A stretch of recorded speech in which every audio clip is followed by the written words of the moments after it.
Press మిత్రులందరికీ నమస్కారం. ఈరోజు గౌరవ చేవేల పార్లమెంట్ సభ్యులు వికారాబాద్ జిల్లాలో గెలిచిన సర్పంచ్లకు, ఉప సర్పంచ్లకు, వార్డు సభ్యులకు ఈరోజు సన్మాన కార్యక్రమం నిర్వహించి ఆయన హైదరాబాద్ వెళ్ళిపోయారు. తద్వారా వికారాబాద్ నియోజకవర్గంలో ముఖ్యంగా గతంలో నేను బీఆర్ఎస్ పార్టీలో ఉన్నప్పుడు దారు మండలం నేను ఉద్యమ సమయంలో 25కు 17 గెలిచి ఉండే, తర్వాత 32 ఉన్నప్పుడు 22 మేము ఎప్పుడైతే బీఆర్ఎస్ పార్టీ నుంచి రావడంతోనే మాకన్నా ఒకటి తక్కువైపోయింది. గతంలో మా శ్రమను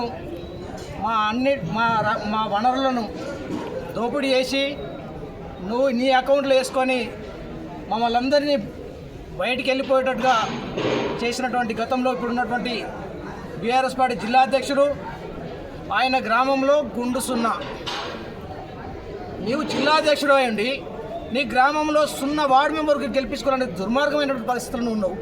నీ కార్యకర్తలు అబ్బో దిబ్బో అని నీ వెనక నడిచి కేసుల పాలై వాళ్ళు ఎలక్షన్లో నిలబడితే వార్డు మెంబర్గా ఉప సర్పంచ్ అయిదమనో సర్పంచ్ అయిదమనో ఆలోచిస్తే వాళ్ళకు ఒక్క రూపాయి కూడా దానం చేయబోతుంది.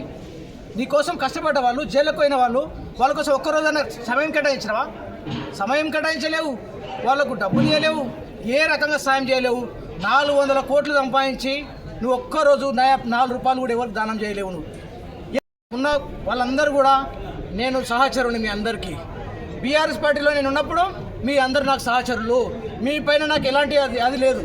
మీరు ఎప్పుడు వచ్చినా బీజేపీ పార్టీ వెల్కమ్ చెప్తుంది మీకోసం. మీరు ఆ పార్టీలో ఉన్నా సరే మీకోసం నేను మంచి కోరే వ్యక్తిని. కానీ జిల్లా అధ్యక్షుడు అనేటోడు ఆ పార్టీకి కలంకం. అక్కడ ఉన్నటువంటి కేటీఆర్ కూడా గమనించాలి. పోయి ఈడ ప్రెస్ మీట్ పెడితే ప్రెస్ మీట్ ఖర్చు అవుతుంది అంటే చెప్పి కూడా పోయి నువ్వు తెలంగాణ భవన్లో ప్రెస్ మీట్ పెడుతున్నావు. ఏం చెప్తున్నావు నువ్వు? నీ సొంత ఊళ్ళో ఏమన్నా ఇచ్చినాయా నీకు? నువ్వు చెప్తున్నావు కదా, మొన్న ఆడ ఇట్లా చేసిండు, అక్రమాలు చేసిండ్రు, ఇది చేసిరని అన్నావు కదా. మరి నువ్వు అప్పుడు నువ్వు చేసినప్పుడు ఏ నాయకుడని ఉంటే మనం కేసు పెడుతుంటే కదా. సోషల్ మీడియాలో ఒక్క పోస్టు వ్యతిరేకంగా పెడితే నర్సాపురం నుంచి ఉండబోయి పోలీస్ స్టేషన్లో కూర్చొని పెట్టిండు. నేను చూడలేదా? నువ్వు ఊళ్ళకు మీతో నిన్న కార్యక్రమాలకు వచ్చి ఎంతమందిని నువ్వు జైల్లో లేపించినావు, ఎంతమందిని నువ్వు పోలీస్ స్టేషన్ లోపల లేపించినావు. సిఐలకు, ఎస్పీలకు ఫోన్ చేసి తన్నాన్యం కదా, అదే పార్టీలో ఉండి తన్నాన్యం కదా. ఈరోజు చూస్తే నువ్వు 3వ ప్లేస్కి పోయినావు. ఈరోజు వికారాబాద్ నియోజకవర్గంలో బీజేపీ పార్టీ 2వ స్థానంకి వచ్చింది. రాబోయే ఎమ్మెల్యే ఎలక్షన్లో ఖచ్చితంగా వికారాబాద్ నియోజకవర్గం నుంచి బీజేపీ ఎమ్మెల్యేగా అవుతా.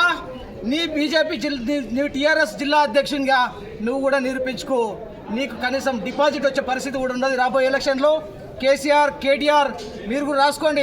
ఇట్లాంటి దుర్మార్గులను మీరు మేపుతున్నందుకు మీ పార్టీకి ఉద్యమకారుల ఉసురు జరిగింది.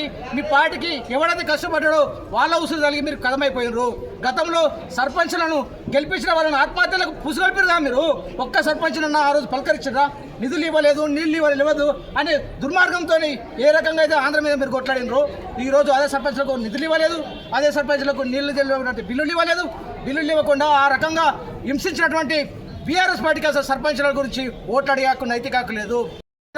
ఖచ్చితంగా బీజేపీ పార్టీను వికారాబాద్ జిల్లా పరిషత్ మేము చైర్మన్ కైవసం చేసుకుంటాం. అదేవిధంగా ఆయా మండలాల్లో ఎంపీపీలు గాను, ఆయా మండలాల్లో పిఎస్సి చైర్మన్లు కూడా ఈసారి పకడ్బంద్గా మేము గ్రామ స్థాయి నుంచి అందరిని నిలబెడతాము. మా కోసం అధికార పార్టీ చాలా కుయుక్తులు వండినరు. అక్కడక్కడ మా పార్టీ నాయకుల మీద దాడులు చేసిండ్రు, కత్తులతో ఓడిసిండ్రు. ఎన్ని చేసినా మేము నిలబడ్డాం, నిటారుగా నిలబడ్డాం. మాతో సాయమైనంత సర్పంచ్లకు సహకరించినాం. సర్పంచ్లు గెలిచే విధంగా మేము కృషి చేసినాం. ఓడిపోయిన సర్పంచ్లందరూ కూడా బీజేపీ సెకండ్ ఉంది, కానీ ఎక్కడ కూడా టీఆర్ఎస్ పార్టీ సెకండ్ ప్లేస్లోకి రాలేదు. పోటీ మాత్రం కాంగ్రెస్కు బీజేపీకి మధ్యలో జరిగింది.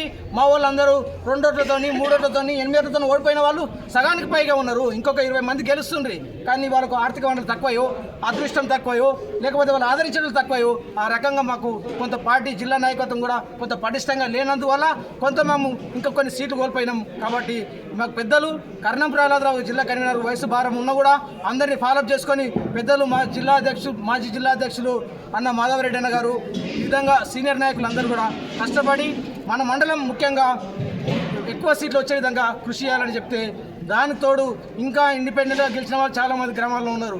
వాళ్ళందరూ కూడా బీఆర్ఎస్ అకౌంట్లో వేసుకుంటున్నది. మేము కష్టపడి మేము గెలిపిస్తే నువ్వు అకౌంట్లో వేసుకుంటున్నావు. అసలు నువ్వు ఎంత గెలిచినావు ఫస్ట్ నువ్వు రెఫరెండం విడుదల చేయి. నువ్వు ఎన్ని సీట్లు గెలిచినావు చెప్పు ఫస్ట్. అది మేము గెలిచినావు మా ఆయన్ని కూడా పోయి నీ అకౌంట్లో వేసుకొని నువ్వు గెలిచిన మాట తెలంగాణ భవన్లో పోయి నువ్వు లొల్లి పెడుతున్నావు. అసలు ఇక్కడ కదా నువ్వు గెలవాల్సింది. నీ గ్రామంలో ఒక్క కార్యకర్తను గెలిపేయడానికి నీ డబ్బులు లేవా? నీ గ్రామ సర్పంచ్ గెలిపించుకుని డబ్బులు లేవా నీకు? నేను నిలబడాలి కదా వాళ్ళకు. గ్రామంలో ఉన్నటువంటి బీఆర్ఎస్ నాయకులు కూడా మీరు ఆలోచించుకోండి. కెరెల్లి గ్రామం నుంచి ఎన్ని వార్డు మెంబర్లు వచ్చినాయి మీకు? మీ సర్పంచ్గా మీరు నిలబెడితే మీ నాయకత్వం చచ్చిపోయిందా, లేకపోతే ఆనంద నాయకత్వం చచ్చిపోయిందా? గ్రామం నుంచి కూడా మీరు కూడా ఆలోచన చేసుకోవాలి. వార్డు మెంబర్ కూడా గెలిపేయాలని జిల్లాధ్యక్ష పదవికి తక్షణమే రాజీనామా చేయాలి. రాజీనామా చేయకపోతే మీరన్నా హైకమాండ్ కేసీఆర్, కేటీఆర్, హరీష్ రావు మీరన్నా ఆలోచన చేసి ఈయన తక్షణమే తొలగించి ఈయన ప్లేస్లో ఇంకేమైనా నియమించుకోండి. ఎప్పుడైనా సరే నికార్సైన కార్యకర్త కష్టపడ్డవానికి ఫలితం లేదు. దయచేసి బీఆర్ఎస్ ఉన్న మిత్రులందరూ కూడా మీరందరూ నా సహోదరులే, మీరందరూ నాకు మిత్రులే. మీరంతా కలిసి ఆయన కోసం తిప్పలు పడితే ఆయన మిమ్మల్ని అందరినీ ముంచనీకని ఉంటాడు. ఈ రోజు నువ్వు అప్పుడు కష్టపడే నాయకులు ఒక్కడైనా నియమడినాడా? నికార్సైన ఉద్యమకారులు ఒక్కడైనా మండల అధ్యక్షుడు నియమడి ఎవ్వరు లేరు. అందరూ నేను కోసం వాడుకొని నిన్ను అన్ని రకాలు చేసి ఇంకో పాటికి ఇప్పుడు అవతలు ఉన్నారు. ఏమి ఇచ్చినావు నువ్వు కార్యకర్తలకు? ఎంతమంది ఉసురు కలిగింది? ఎంతమంది ఆస్తులు ఖర్చు పెట్టుకున్నారు? ఎంతమంది భూములు అమ్మినారు? ఈ రకంగా వికారాబాద్ జిల్లా బీజేపీ పార్టీ పక్షాన మేము త్వరలో పెద్ద ఎత్తున అన్ని స్థానిక సంస్థలు ఎన్నికలు ఎంపీటీసీగా, జెడ్పీటీసీలుగా త్వరలో మళ్ళొచ్చి ఇదే విధంగా మేము కూడా విజయోత్సవాలు చేస్తామని ఈ సందర్భంగా విజ్ఞప్తి చేస్తున్నాం.